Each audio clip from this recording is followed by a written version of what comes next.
மூன்றாவது படை வீடு. மூன்றாவது படை வீட்டில் சொல்லப்பட்டது திரு ஆவினன்குடி.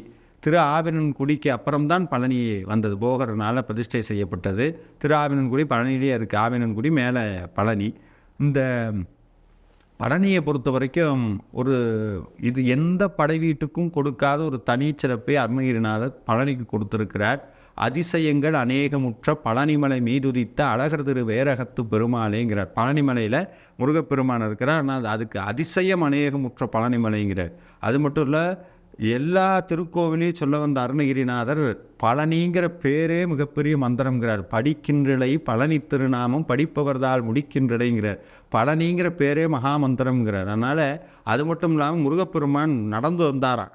அருணகிரிநாதர் பாடிக்கிட்டே இருக்கிறார். பழனியில் கூட்டமாக அடியார்களும் அந்த கூட்டத்துக்குள்ளே முருகப்பெருமான் நடந்து வந்தது அருணகிரிநாதர் பார்த்துருக்கிறார். திருப்புகளில் பதிவும் பண்ணியிருக்கிறார். அப்படி முருகப்பெருமான் நடமாடக்கூடிய இடம். சித்தன் வாழ்வுன்னு அதுக்கு பேர். சாமிக்கு அபிஷேகம் பண்ணுறதுக்குனே தனி ஆறு ஒன்று இருக்கிறது பழனியில். அது போகர் கொடுத்த ப்ரொசீஜர் படி தான் இன்றைக்கி அங்கே பூஜை நடக்குது.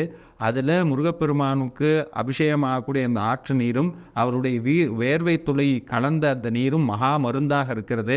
நாங்கள் பூஜை பண்ணுற அர்ச்சகரே சொன்னார், கேன்சர் பேஷண்ட்டை குணப்படுத்துறதுக்காக அவர் மார்பில் சந்தனம் வைப்பாங்க. ராக்கால சந்தனம்னு பேர். அது என்ன ஆகும், வேர்வையில் உருகி அது ரெடியாக இருக்கும். அது மகா மருந்து, கேன்சரை குணப்படுத்துது. அதனால தான் அங்கே இருக்கிற முருகனுக்கு ஒரு தனி பேரே இருக்கிறார். ஒரு மருத்துவர் அவருடைய அருள்னால தான் வேல்மாறனை உருவாக்கிய வள்ளிமலை சச்சிதானந்த சுவாமிகளுக்கு வயிற்று வலி குணமாகி அவரை ஆட்கொண்டது பழனி. இந்த மாதிரி சொல்லிக்கிட்டே போகலாம். பழனியினுடைய சிறப்பு அவ்வளோ சிறப்பு இருக்கிறது.